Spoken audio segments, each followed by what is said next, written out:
This video is proudly sponsored by New Type. Tools, accessories, model kits, these guys have it. Hop over to newtypeshq.com and use promo code Otaku for 10% off on your next purchase.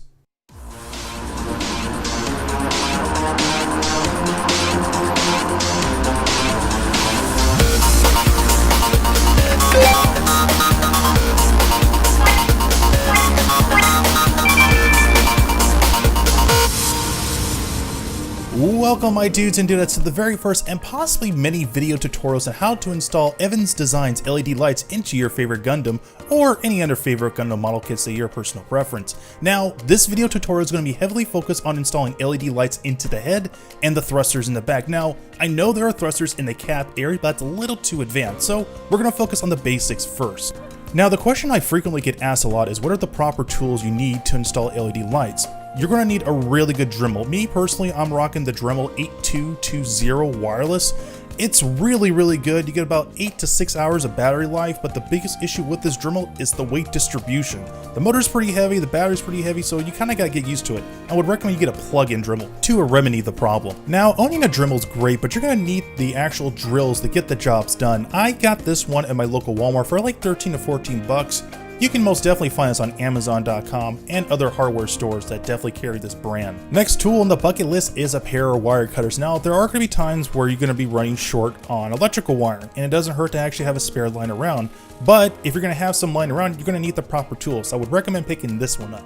Now, as for the following tools, you're going to need like a good pair of files. Now, I got these from Tamiya. They've worked great for the last couple of months, and they are great to have if you need to do some manual cutting into the plastic. But there are times where I get kind of tempted to use some other kind of tools for filing down, so you're not going to use the whole set, not one bit at all, but this one looks like a shape like a cone head. You're going to be using that a lot for cutting into plastic. And speaking of cutting, no kit's not complete without a good pair of snippers, and I'm going to be rocking out with my God Hand snippers from last year, which worked great. Now with that out of the way, let's talk about what is the best lighting kit to start off with your very first custom build.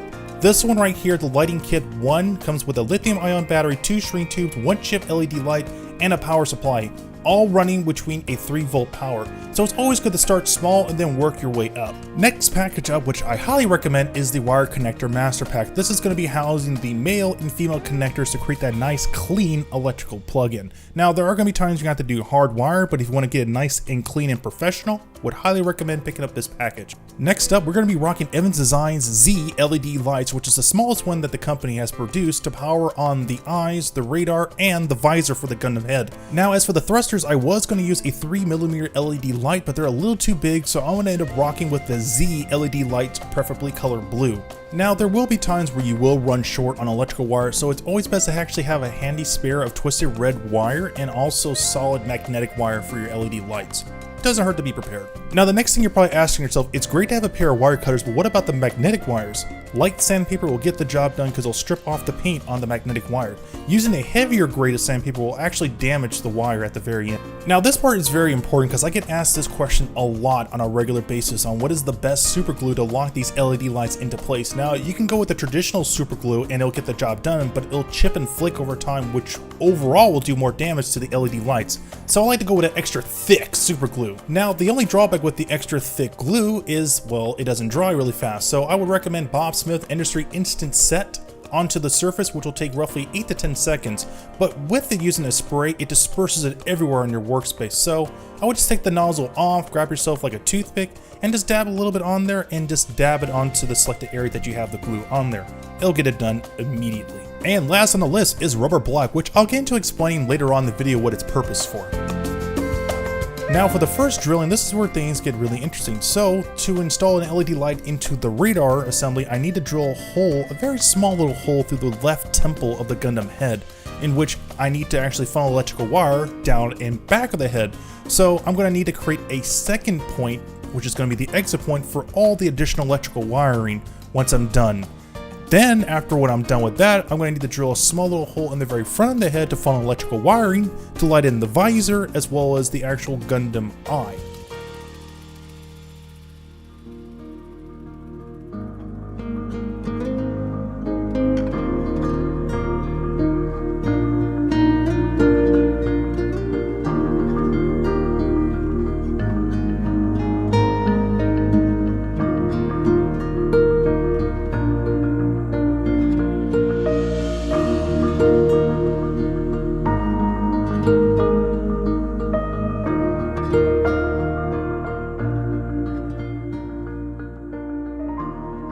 So as I'm evaluating on how I'm going to actually funnel in this LED light, I need to figure out how I'm going to actually get the LED light through this small little square area. So to do this, I'm going to use two methods. I'm going to use a Tamiya file to actually clean out the groove area, and to clean it out, I'm going to use an X-Acto knife to try to straighten it out.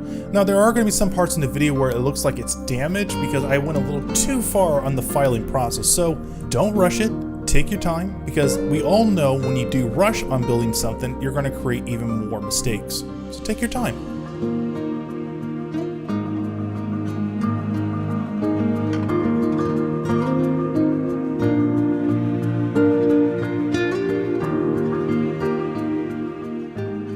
So once my path is clear, I need to actually create another exit point for the electrical wire to funneling through to make the LED lights work. But most importantly, I'm going to have to paint the inner part here with the rubber black. So this is the part where I explain what the purpose is.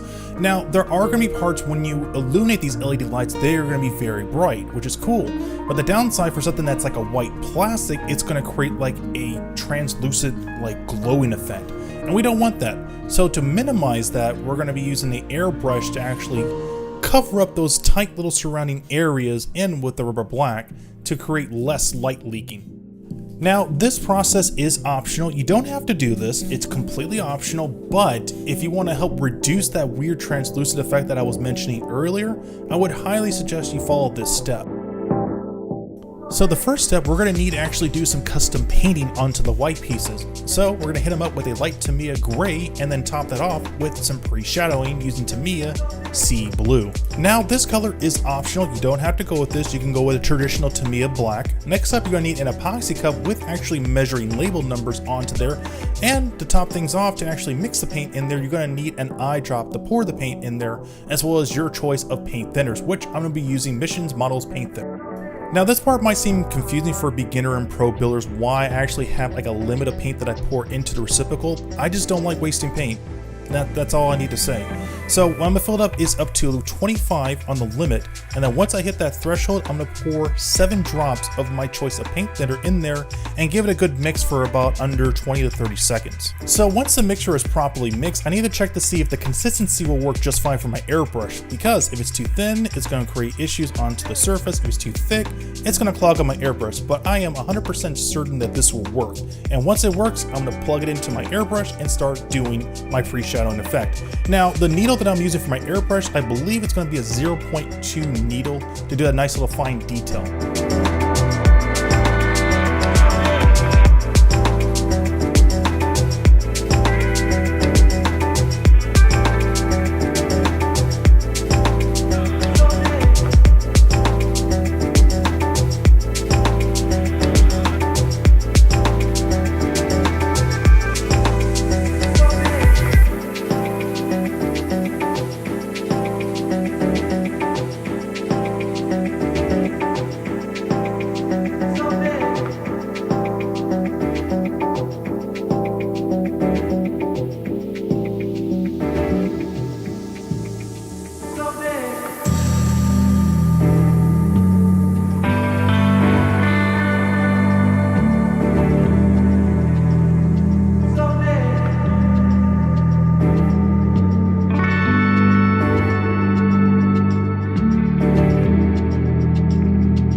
once I'm done applying my paint applications, I need to find a means to protect the paint for long-term use, whether that's coming down to doing panel lining or doing any kind of chipping effect.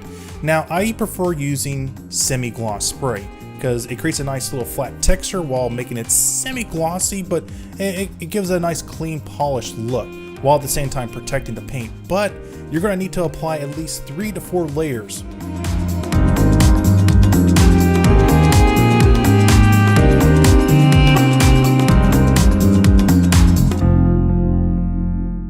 So for the second LED light, this is going to be used for the visor. Now the way how I want to do this is I don't want to have the light shooting upward into the actual visor. I want it to be shooting down to the visor where it will properly illuminate it. Now, as you can clearly see here, it's a little bit overexposed because there's not a lot of light to it, but when the room is properly lit, you can clearly see the effect is pulled off correctly.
Holy cow, this took about 3 hours, but it was totally worth it. Now that we get all the pieces properly painted and all the LEDs properly placed where they need to go, is now to bring all these pieces together into one whole piece. So what we're going to basically do is take all of the existing electrical wire that's going to every key area and funneling it all the way down to the lower back of the head, in which where it will end.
So this is the part that I was mentioning early in the video that was going to pose a problem because of the size of the LED light. It's a 3mm size, and it definitely is going to just stick out. It's going to look really, really awkward, and that's not what we want. So we're going to use Evans Design's Z LED light blue, which is going to work perfectly fine. Now, the trick to actually installing this light is going to be quite interesting. Instead of drilling an exact hole all the way down the center of the thrusters, we're actually going to drill a small enough hole towards the left side of the thruster instead of down the center. In doing this, we're actually going to place the LED light in there and then bend it to an L shape so it can look like it's directly centered inside the thruster. It may look complicated, trust me, I did the numbers, it works, it absolutely works. Plus, doing this method will actually free up the electrical wire from not being crunched inward once it's permanently placed. Last but not least, we're going to actually need to drill another hole through this blue piece so we can funnel in the last 2 electrical wires to the torso.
I don't know why that shouldn't have been as difficult as it was supposed to, but we finally got the last blue piece done and it looks great. Now, we need to take the remaining blue pieces and give them a nice custom paint job, which will take roughly 30 to 45 minutes give or take of the weather here in California. See you in a bit.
Now before I start locking things into place, I noticed something that was very odd when I was about to funnel in the actual electrical wire through the torso. The square is very tight and I don't want to cause any damage to the electrical wire, so at a last minute ditch effort, I create a nice little groove at the very bottom of the square to funnel in the electrical wire and keep it nice and safe.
Alright my dudes and dudettes, we have finally reached the very end of this video, but we're not quite done yet. Not quite at all. We actually have to take the existing electrical wire and cut it short, because not all electrical wire is length the same way. So we have to cut it to the point where it's not only evenly cutted, but at the same time it is properly secured.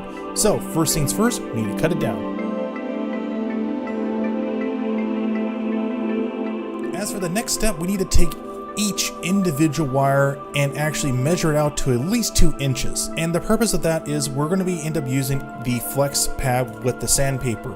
Now, this method is extremely time consuming, so I hope you just have some nice relaxing music in the background while you do this, because what you need to actually do is take that flex pad and start gently sanding the surface round and round and round. Just give that wire a nice twist around over and over and over and over. If you do it correctly, do this, plug it up to a power supply, and check if the connect process is done correctly. Now, when you're actually using this method, make sure you're wearing like a respirator or a mask, because you don't want to breathe in like the paint particles.